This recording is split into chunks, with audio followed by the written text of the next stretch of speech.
Pues vamos empezando el tema del día de hoy en este espacio de Twitter de Romanos 1:16. El tema de hoy es: ¿estás seguro de que eres salvo? ¿Según qué parámetro?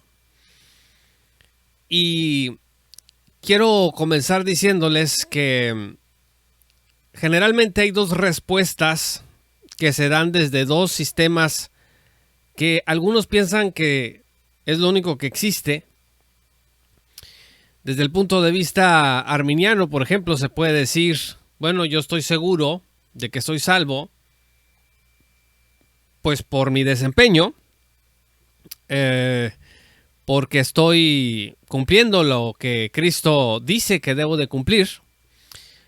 Y bueno, dentro de las teologías en donde se piensa que la salvación se puede perder, es muy común que el esfuerzo humano pues se considere como una evidencia de que uno es salvo.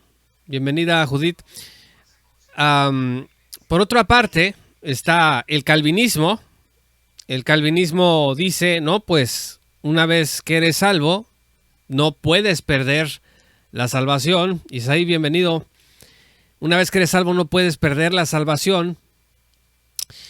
Y en estos casos, estimados amigos, les va a sorprender que ni en el arminianismo ni en el calvinismo, me parece a mí, está del todo claro. Bienvenida, estimada Becky.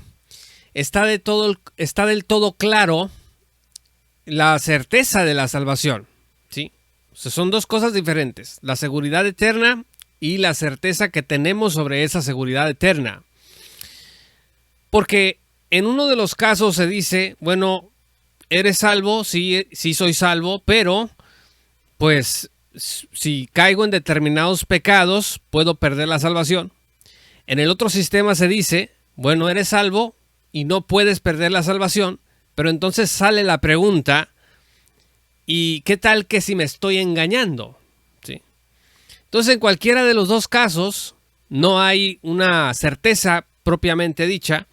Y bueno, una vez comentado esto, fíjense que los puritanos comenzaron a ser masivamente traducidos y devorados en idioma español a partir del interés que el neocalvinismo, y uso estos términos con respeto, a partir del interés que el neocalvinismo trajo sobre las doctrinas de la gracia: la depravación total, la elección incondicional, la expiación limitada, la gracia irresistible y pues la perseverancia de los santos. Así que muchas iglesias y ministerios iniciaron estudios y grupos de discusión sobre estas doctrinas de herencia puritana y trasfondo calvinista. Ahora, tal vez el cuerpo doctrinal puritano que se volvió más popular y fue el contenido en los estándares, se trata del contenido en los estándares de Westminster. La Confesión de 1646 y su Catecismo Mayor de 1648 recogieron el pensamiento reformado, mejor articulado, yo creo, de la época. Entonces, a partir de documentos históricos como este, varias iglesias hispanas se volvieron reformadas y, utilizando los medios de comunicación y algunas de estas iglesias o de ministerios destacaron a nivel internacional, llevando sus mensajes a muchos países y alcanzando a miles de cristianos que querían un alimento teológico sólido. Latinoamérica, pues todos sabemos que infortunadamente ha sido conocida por la falta de preparación teológica de sus ministros y por una tendencia en las iglesias a adoptar posiciones carismáticas y liberacionistas, pues de dudosa ortodoxia. Entonces, en este escenario, la consistencia de las doctrinas reformadas pues fueron como un vaso de agua fría, ¿no?, en medio del desierto. Anhelaban muchos un sistema bien articulado, bíblicamente construido, histórico, espiritualmente aprobado. Entonces, donde el caos carismático, y uso lo del caos carismático refiriéndome no al pentecostalismo en general, sino a todas estas cosas, por ejemplo, pues del vómito santo, de la risa santa, de los de estas manifestaciones grotescas en donde hay una algarabía, en donde hay un caos, precisamente por eso uso esta expresión. Entonces, donde había este caos carismático, pues reinaban las doctrinas de la gracia y ponían orden. La fascinación por el movimiento neocalvinista entonces se multiplicó y un renovado interés por los puritanos acompañó pues esta empresa. Así que el concepto puritano de la gracia emergió desde dicho movimiento en ciernes. Fíjense que en el capítulo 18 de la Confesión de Westminster, por ejemplo, se indicaba que la gracia de Dios y la seguridad de la salvación estaban con aquellos que se esforzaban en ella.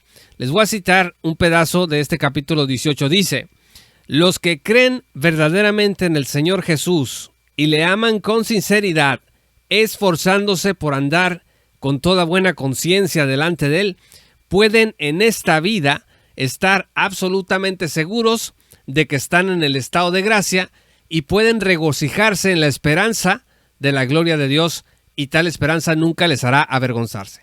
Fin de la cita. Entonces, la idea subyacente, no sé si lo alcanzan a ver, era que la salvación era solo por la gracia, sí, pero que la forma de estar seguro de tu salvación era mirándote a ti mismo y reflexionando en tu obediencia y en tu propio desempeño. Entonces podías estar absolutamente seguro. Por eso dice aquí que los que le aman con sinceridad, esforzándose por andar con toda buena conciencia delante de Él, pueden en esta vida. O sea, es una cuestión, es una oración, una cláusula condicional, ¿sí? Los que se esfuerzan por andar con toda buena conciencia, solamente esos pueden estar en esta vida absolutamente seguros. Bueno, sobre la base de esta enseñanza, los predicadores puritanos idearon diferentes listas de pruebas según las cuales podías averiguar si eras salvo o no. A veces eran 4 pruebas, a veces eran 10, a veces eran 20 o más. Fíjense que hay un teólogo reformado, R.T. Kendall. Él se fue a Oxford a estudiar a los puritanos y él encontró pruebas entre los documentos puritanos para saber si eras salvo de verdad. Por ejemplo, pues pregúntate si amas a los ministros de Dios. Pregúntate si guardas el día del Señor. El sábado cristiano le decían muchos de ellos. Entonces, estas clases de checklist, pues ustedes saben lo que es una checklist, o sea, o cuando haces una lista de mandado o una lista de pendientes y vas haciendo palomitas, vas palomeando, ¿no? Entonces, estas clases de checklist se pueden observar aún hoy en las exposiciones de varios maestros neopuritanos. Yo me refiero por neopuritano a los que tienen sobre la certeza de la salvación una doctrina más o menos un poco modificada de la que tenían los puritanos. Entonces, hay muchos maestros neopuritanos contemporáneos que cuando hablan de la seguridad de la salvación comienzan con sus propias listas de requisitos. Mire, piénsenlo así. Imagínate que te invitan a dar una clase acerca de cómo puedes estar seguro de que eres salvo. Entonces, piénsalo en este momento, piénsenlo ustedes. Si a mí me invitan a dar una clase a los hombres, a las mujeres o a los dos por igual, como usted quiera, donde te dicen y te piden, trae un estudio sobre cómo podemos estar seguros de que somos salvos, yo estoy casi, es casi seguro, redundé porque no encontré otra palabra, de que lo que vamos a hacer es empezar a hacer una lista de cosas que tenemos que observar en la persona, en el creyente, y decir, a ver, si el creyente se porta así, si piensa así, si actúa así, si come así, si dice así, si viste así, y entonces se empieza una y otra vez a añadir una y otra vez más y más listas. Bueno, eso es generalmente lo que vamos a terminar haciendo. Íntimamente ligada con la doctrina puritana de la certeza de la salvación está la doctrina de la salvación final. Es muy popular en el pensamiento de muchos neocalvinistas. A ver, ¿qué es la doctrina de la salvación final? Según esta doctrina, la salvación tiene 2 etapas. La primera es la imputación inicial de la justicia de Cristo, y la salvación que será confirmada por Dios en el juicio final según el fruto de la fe. Esa es la segunda parte. O sea, primero Dios, la primera fase es que te imputa su justicia a través de la fe, y la segunda fase es cuando en el juicio final se confirma a través del fruto de tu fe que efectivamente fuiste imputado inicialmente. No sé si me siguen en lo que estoy diciendo, espero que sí. ¿Qué significa esto, amigos? Que pues no puedes estar seguro, de acuerdo con esta doctrina de que eres salvo, porque te tienes que esperar al juicio final para saber si los frutos que diste eran, como tú llegaste a creer algunas veces y otras no, verdaderos frutos de salvación, ¿sí? Entonces, esto evidentemente resulta en una salvación de fe más las obras, que incluso algunos reformados han tratado de exhibir como una doctrina no reformada, ¿eh? La doctrina de la salvación final, hay teólogos que han salido a decir eso no es doctrina reformada. Pero pues no ha sido difícil bajo el esquema neopuritano concluir que los frutos de esa fe que instrumentalmente nos salva son fundamentales para salvarse. Miren, una frase puritana de Thomas Adams, un puritano que vivió entre 1583 y 1652, decía: las buenas obras son una cosa tal que no se puede ser salvo por ellas, ni tampoco sin ellas. No sé si se dan cuenta de que está haciendo las buenas obras una condición de la salvación. Dice, no se puede ser salvo por las obras, pero tampoco se puede ser salvo sin las obras. Eso es lo que está diciendo. Entonces, la mayoría de reformados pues negarían rotundamente creer en una salvación en dos fases, pero insistirán en que al final los frutos determinarán nuestro destino eterno, o sea, la condenación o la salvación, y no solo la fe. A ver, yo les pregunto, ¿acaso no son las buenas obras la prueba de que somos realmente salvos? Es una pregunta. Además, ¿no dice la Escritura que nos examinemos a nosotros mismos para ver si estamos en la fe? Otra más. ¿No es acaso lo que muchos ilícitamente desean, el ser salvos sin una vida de santidad? ¿No dice la Biblia que sin santidad nadie verá al Señor?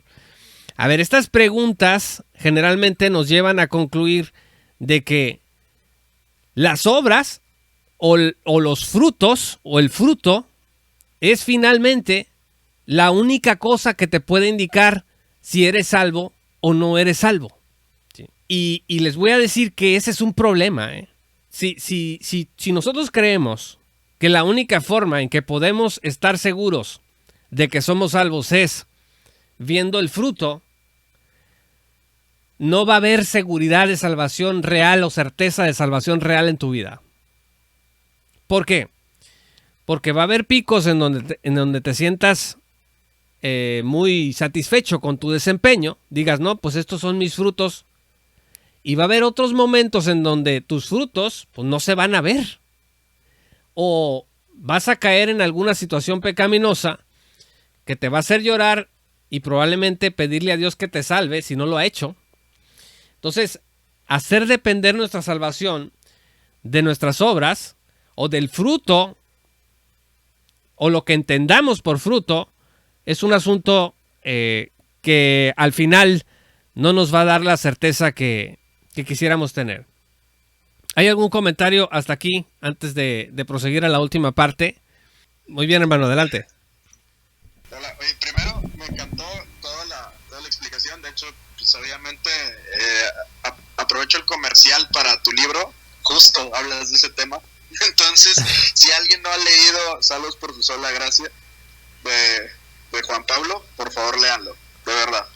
Justo se habla de ese tema. Y ahorita lo que estás hablando de esto de la salvación en dos etapas, me viene a la mente un pastor que es muy importante y bastante influyente, y más que todo también en el mundo calvinista que cree eso, que es John Piper. Se lo he escuchado ya más de una vez que él habla de esa especie de salvación en dos etapas, y Sproul a la vez no lo decía, pero en cierta forma él incluso declaró que él no iba a poder estar seguro si iba a ser salvo hasta que llegara enfrente de Dios y que Dios le dijera vas a ser salvo. O sea, él todo su ministerio realmente, porque él era calvinista, no hiper, sino me refiero a recalcitrante, sino en el sentido de que orgulloso calvinista, él pues sí le tiraba bastante a los arminianos y se la pasaba diciendo de que ellos creen que la salvación se pierde, jijiji, jajaja, son casi no cristianos de pura churra y así.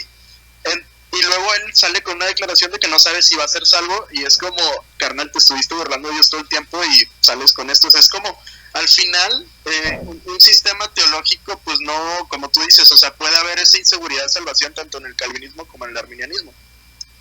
Y ya ahora sí, aterrizando un poco en lo último de lo que estás hablando de los frutos, aquí ahora sí a testimonio personal, yo soy cristiano, yo creo que desde que tengo unos 13 años aproximadamente, unos 12, 13 años.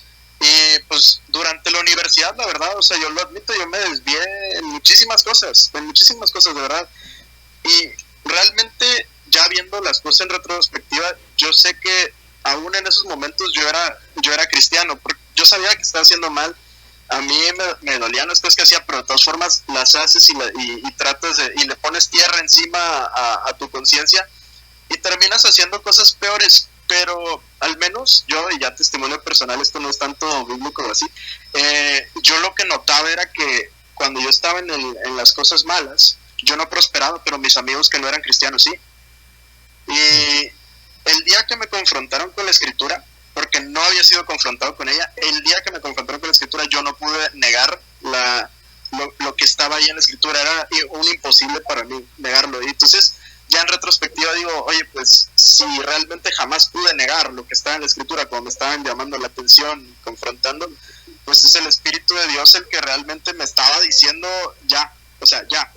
Y pues a veces Dios mismo pone situaciones, en mi caso me rompí la rodilla, que te hacen regresar, y ahora sí es como si Dios dijera hasta aquí. Yo la verdad, o sea, siempre he pensado que una persona que es verdaderamente cristiana puede estar pasando por un mal bache, o incluso su crecimiento puede ser más lento, y no por eso le vas a quitar el título de cristiano, pero ya hay ciertas cosas que pueden evidenciar quizás que esa persona realmente no es salva, y entonces le compartes y ya, no pasa nada compartir o asegurar si realmente esa persona sabe por qué sería salva, etcétera, pero no al punto de condenarlo de no cristiano, sino ir positivamente a decirle, oye, ¿cómo estás en tu vida de oración, etcétera? Yo siento que el neopuritanismo es más coercitivo que lo que Pablo escribe en sus cartas, que es más bien incitativo. Él te invita a seguir caminando en la fe, a no desviarte, a que si estás mal lo compongas, etcétera. O sea, yo creo que para eso incluso hay pautas de disciplina en la iglesia, para no estar quitándole el carnet a todo el mundo. Entonces, pues bueno, esa es como mi aportación en el tema. Muchas gracias, Edgar Salas, en Twitter. Sí, pueden encontrar a Edgar Salas en Twitter, en una cuenta intempestiva, en el buen sentido de la palabra, @EdgarSalasF. Bueno, pues Edgar dice algo muy importante que tiene que ver precisamente con esta tendencia de estar de no considerar la disciplina eclesiástica como la verdadera herramienta para lidiar con el pecado dentro de la iglesia. Porque cuando se trata del pecado de los cristianos, lo que hace el neopuritanismo es que separa el trigo de la cizaña como si fueran los ángeles. Entonces, en este caso, no debemos nosotros de olvidar que la disciplina eclesiástica es precisamente el camino a través del cual se debe de lidiar con la pecaminosidad en la iglesia, y no, como dice el hermano Edgar, estar quitándole el carnet y regresándoselo a la gente en función de un criterio subjetivo.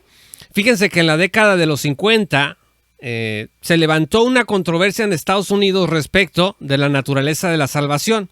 Esta pugna entre teólogos y pastores se denominó de la salvación por señorío o por gracia gratuita. Por mucho tiempo se había enseñado en las iglesias que para ser salvo solo debías confiar en Jesús y poner tu fe en Él para perdón de tus pecados. Pero cuando empieza a resurgir el puritanismo, algunos líderes escribieron contra estas ideas y empezaron a enseñar que eso era gracia barata. No sé si ustedes han escuchado eso. Bonhoeffer se le cita un montón con eso de la gracia barata o creencia fácil. Se decía que para salvarse no solo era preciso creer en Jesús, sino rendirse completamente a Él y prometer obediencia total a sus mandamientos. A ver, voy a repetir. Se empezó a decir que para salvarse no solo necesitabas creer en Jesús, como se había dicho, tener fe en Jesús, sino que además tenías que rendirte completamente a Él y prometer obediencia total a sus mandamientos. Entonces, yo creo que la batalla la ganaron los que abogaban por la llamada salvación por señorío. Fíjense que hay una obra del Dr. Charles Vink que se llama Lordship Salvation, A Biblical Evaluation and Response. Fue su tesis, creo, doctoral, en donde él responde a las objeciones de la salvación por señorío. Pero bueno, quizás resultó de esta forma el que la salvación por señorío haya imperado por la unión de dos factores importantes. Primero, porque los teólogos del señorío citaron mucho a los puritanos.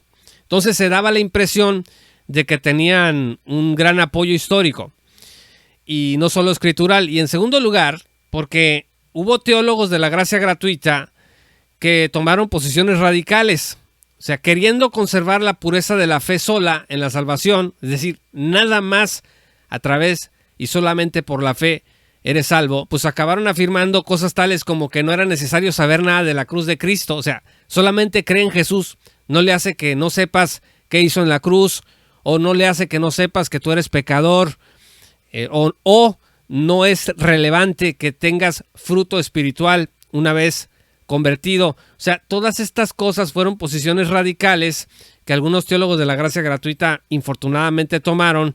Y bueno, desde entonces, para muchos cristianos, la teología neopuritana del señorío se convirtió pues en sinónimo del evangelio verdadero. Y una de las pruebas de eso es, por ejemplo, vean ustedes qué popular es en nuestros días Arthur Pink. O sea, Arthur Pink fue un teólogo que dejó el dispensacionalismo, se hizo reformado, y él llegó a escribir que no era suficiente que creyeras en Cristo, que creer en Cristo no te garantizaba la salvación. Bueno, es que él estaba muy preocupado porque la gente marchara de acuerdo con ciertas reglas que él obtenía de su interpretación de la Biblia. Finalmente, amigos, la Escritura sigue siendo la regla final a la que tenemos que acudir. A ver, la Biblia enseña que la salvación es solo por la fe y que la santificación es un proceso relacionado con la fe, pero distinto a ella. J.C. Riley, un teólogo de corte puritano, es fantástico. A mí me encanta J.C. Riley. Él decía que la santificación no salva a nadie. O sea, Cristo es el único que salva sin condición alguna, sin que medie alguna especie de rendición total de nuestra parte o alguna especie de fe penitente como sine qua non de nuestra redención. Esto es muy importante entenderlo, porque a veces cuando uno dice cosas así, se salen las opiniones y dicen, entonces estás diciendo que una persona que Dios salva no va a hacer buenas obras. No estamos diciendo eso. Estamos diciendo que ningún compromiso de rendición total que tú hagas, ninguna obra que tú te propongas realizar, va a formar parte de lo que Dios exige para salvarte. La única cosa que Dios exige para salvar a una persona es la fe. Fíjense, les voy a leer nada más una parte de Hechos, en el capítulo 16, los versículos 25 en adelante. Ahí sale, pues que eso de la medianoche Pablo y Silas se pusieron a orar y a cantar himnos a Dios, y los otros presos escuchaban, ¿se acuerdan? Y dice que de repente hubo un terremoto muy fuerte y la cárcel se andaba cayendo. Entonces se abrieron todas las puertas y los presos se les soltaron las cadenas.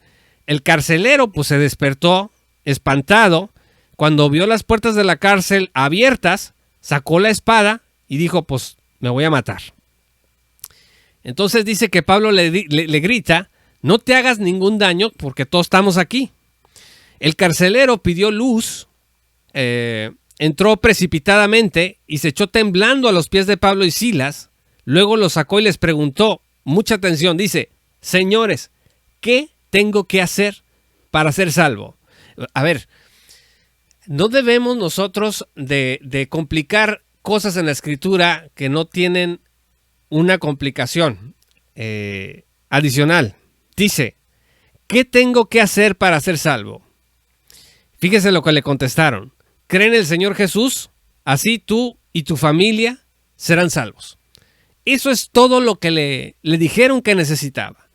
Creer en Cristo Jesús. No le dijeron, cree en Cristo Jesús, abandona tu paganismo, abandona este pecado que traes ahí, abandona este pecado y este otro. ¿Sí? No quiere decir que Dios no transforma a una persona en su modo de vida cuando cuando es salva. No, sí lo hace. Pero la condición única que Dios pidió fue la de precisamente tener fe. Cree en el Señor Jesús y así tú y tu casa serán salvos. Entonces, para ser salvo, el carcelero solo debía creer en el Señor Jesús. Nada le dijeron de prometer alguna especie de sumisión, de abandonar su estilo de vida o jurar obediencia total como condición para su salvación. Yo no sé ustedes, probablemente en algunos, hay algunos maestros neopuritanos que han salido a decir, hermanos, cuando Dios me salvó, al día siguiente, o sea, no habían pasado 24 horas, cuando yo ya andaba predicando en las plazas y había abandonado todos y cada uno de mis vicios. Muero, hermanos. Amén. Gloria a Dios por esa transformación, que es posible. Pero hay muchos otros casos, hermanos, en donde Dios salva a una persona y no hay un cambio instantáneo, ni se van a las 24 horas dejan todo para irse de misioneros. Hay gente que sigue batallando a través del tiempo con los pecados en los que estaba involucrado cuando Dios lo salvó. Hay un teólogo que refuta muy bien la teología queer y él era homosexual. Y cuando Dios lo salvó a él no dejó esa práctica, no dejó su vida que llevaba inmediatamente. Él luchó creo que por 2 años. Y de pronto lo dejaba y luego regresaba a su antiguo estilo de vida. Y ahí andaba, iba y venía. Pero él siempre estuvo seguro y convencido. Edgar nos decía, bueno, Dios me salvó y yo caminé por un camino diferente del que Dios me había marcado, pero yo sabía que yo era un hijo de Dios, ¿sí? El neopuritanismo te va a decir, no te engañes, te vas a ir al infierno, ¿sí? ¿Por qué? Porque el neopuritanismo lo que quiere es centrarse en tu desempeño para poder averiguar si puedes estar seguro de que eres salvo o no. Entonces, en resumen, la manera, el parámetro que tenemos que observar nosotros bíblicamente para asegurarnos de que somos salvos, no es que te veas al espejo, sino que mires a la cruz de Cristo. Porque es Cristo el que te salva y es Cristo el que te mantiene salvo eternamente. No eres tú, no es lo que haces o dejas de hacer, dices o dejas de decir. Hay una diferencia entre la salvación y el discipulado, ¿sí?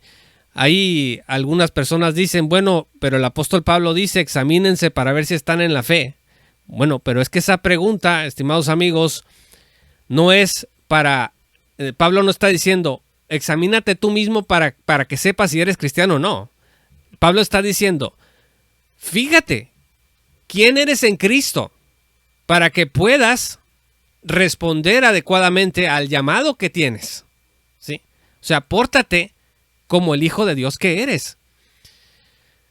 Y vean ustedes en nuestra propia paternidad, nosotros nosotros no dejan de ser nuestros hijos, los niños o las niñas que están con nosotros, porque se portaron mal. Los disciplinamos y ellos siguen siendo nuestros hijos y los formamos y poco a poco van haciéndose obedientes a lo que les decimos. De la misma manera, Dios nos concede, nos regala la salvación, nos hace hijos de Él, y en este sentido podemos estar seguros de que Él es nuestro Padre. Adelante. Dios le bendiga a todos, Ramón, de la República Dominicana. Me salió un momento ahora, tuve que salir, quizás porque no lo escuché. Bueno, pues sí, escuchando una importante posición tuya, mi hermano Pablo, y de Edgar. Después de esto pienso y enseño cuando puedo hablar con hermanos que para mí no hay un infierno más grande en que pueda vivir un cristiano en que no esté seguro de su salvación. Para mí eso es que un cristiano vive el infierno en la tierra. ¿Por qué digo esto? Porque, como tú has puesto, el cristiano que no está seguro de su salvación va a vivir creyendo que puede hacer algo para agradar a Dios. Y aquí es donde se confunde la posición del creyente en Cristo con la conducta diaria de vivir. O sea, esos dos términos son muy importantes diferenciarlos. Nuestra posición en Cristo como hijos de Dios a través de la justificación y nuestra conducta diaria de a quien reflejamos. Nuestra conducta en la semana o en el diario vivir puede ser alta como puede ser baja, pero la conducta nunca va a decir de nosotros que vamos, cuando sean en un sentido negativo, que vamos a dejar de ser hijos de Dios. O lo simplifico, nuestro testimonio. Si algo sabe Satanás es que un hijo de Dios no puede perder la salvación. Eso lo sabe, seguro. Que un hijo de Dios no puede perder la salvación. Ahora sí lo que podemos con nuestra conducta, con nuestro testimonio, manifestar en un momento dado que no somos hijos de Dios. Pero esta conducta negativa no nos va a quitar nuestra posición en Dios a través de Cristo Jesús. Eso en cuanto a nuestra posición, que es la justificación en Dios, que dada una sola vez y para siempre.